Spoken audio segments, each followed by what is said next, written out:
ದಾವಣಗೆರೆ ಜಿಲ್ಲೆಯ ಜಗಳೂರು ಪಟ್ಟಣದಲ್ಲಿ ಜಿಲ್ಲಾ ಕಾರ್ಯನಿರತ ಪತ್ರಕರ್ತರ ಸಂಘದ ಚುನಾವಣೆ ಅಂಗವಾಗಿ ಪಟ್ಟಣದ ಪತ್ರಿಕಾ ಭವನದಲ್ಲಿ ಸಭೆಯನ್ನು ನಡೆಸಲಾಯಿತು. ಇದೇ ವೇಳೆ ಸಂಘದ ಜಿಲ್ಲಾಧ್ಯಕ್ಷ ಎಂ ಮಂಜುನಾಥ್ ಮಾತನಾಡಿದವರು, ರಾಜ್ಯದಲ್ಲಿ 9,000 ಸದಸ್ಯರನ್ನು ಹೊಂದಿರುವ 95ನೇ ವಸಂತಕ್ಕೆ ಪಾದಾರ್ಪಣೆ ಮಾಡಿರುವುದು. ಜಿಲ್ಲಾ ಕಾರ್ಯನಿರತ ಪತ್ರಕರ್ತರ ಸಂಘದ ಚುನಾವಣೆ ನವೆಂಬರ್ 9ರಂದು ನಡೆಯಲಿದ್ದು, ಮತ್ತೊಮ್ಮೆ ನನ್ನನ್ನು ಆಯ್ಕೆ ಮಾಡುವ ಮೂಲಕ ಸಂಘದ ಅಭಿವೃದ್ಧಿ ಹಾಗೂ ಪತ್ರಕರ್ತರ ಸಮಸ್ಯೆಗಳನ್ನು ಬಗೆಹರಿಸಲು ಅವಕಾಶ ಕಲ್ಪಿಸಬೇಕು ಎಂದು ಮನವಿ ಮಾಡಿದರು.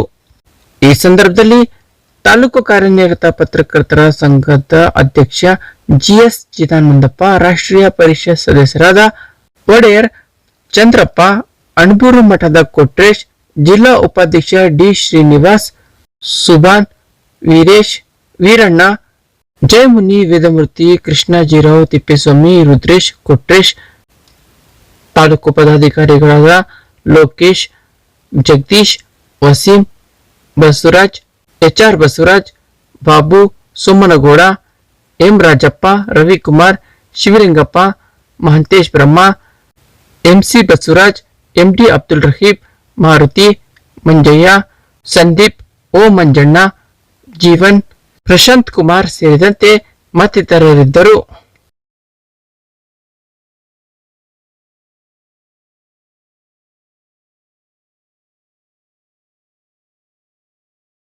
ಬಟ್ ನಿಮ್ಮ ಗ್ರಾಮೀಣ ಭಾಗದ ಸಮಸ್ಯೆಯನ್ನ ಕೇಳಕ್ ಆಗಿಲ್ಲ, ನಾನು ಅದನ್ನು ಒಪ್ಪಿಗೆಂತೇನೆ. ಆದ್ರೆ ಮುಂದಿನ ದಿನಗಳಲ್ಲಿ ನಾವು ಈಗಾಗಲೇ ದಾವಣಗೆರೆ ಜಿಲ್ಲಾ ಕೇಂದ್ರದಲ್ಲಿ ಸಾಕಷ್ಟು ಕೆಲಸ ಆಗಿದ್ದವು.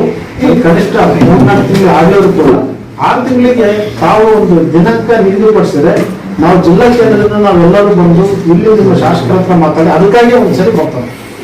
ನಾನು ಅದೇ ಒಂದು ಕಾರ್ಯಕ್ರಮ ಅಷ್ಟೇ ಮಾತಾಡ್ತಾರೆ, ಯಾರ ಜೊತೆ ಕರ್ಕೊಂಡ್ಬಂದು ನಾನು ಅದೊಂದು ದಿನಾಂಕ ನೀವು ನನಗೆ ಹೇಳಿದ್ರೆ ರಾಜ್ಯಾಧ್ಯಕ್ಷರು ಯಾರ ಹತ್ರ ನಮ್ಮ ಜಿಲ್ಲಾಕ್ಕೆ ಮಟ್ಟದಲ್ಲಿ ಆಗಲ್ಲ, ನಾವು ಅವ್ರ ಗಮನ ತರ್ತಾವೆ ಮತ್ತು ಅವ್ರ ಪೆಂಡಿಂಗ್ ಅವ್ರನ್ನೇ ನಾನು ಇಲ್ಲಿ ಕರ್ಕೊಂಡ್ ಬರ್ತೀನಿ.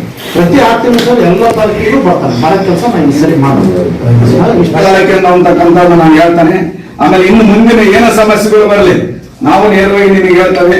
ಆ ಸಮಸ್ಯೆಗಳನ್ನ ನಾವು ಸಹ ನಮ್ಮ ಮುಖಾಂತರ ನೀವು ಸ್ಪಂದಿಸಬೇಕು.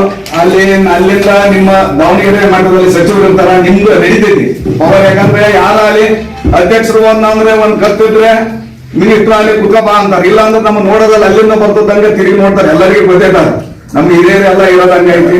ನೀವು ಹಿರಿಯ ಟೀಮ್ನವ್ರು ಎಲ್ಲರೂ ಮಾಡಿಕೊಡ್ತೀರ ಅಂತಕ್ಕಂಥ ಹೇಳ್ತಾ ನಮಗೆ ಏನಾದ್ರು ಕಷ್ಟ ಇದೆ ಮಾಡ್ಕೊಡ್ರಿ. ಆಮೇಲೆ ಏನು ಸಮಸ್ಯೆಗಳು ಅದಾವಲ್ಲ ಈಗ ನಾವು ಹೇಳಿದ್ವಿ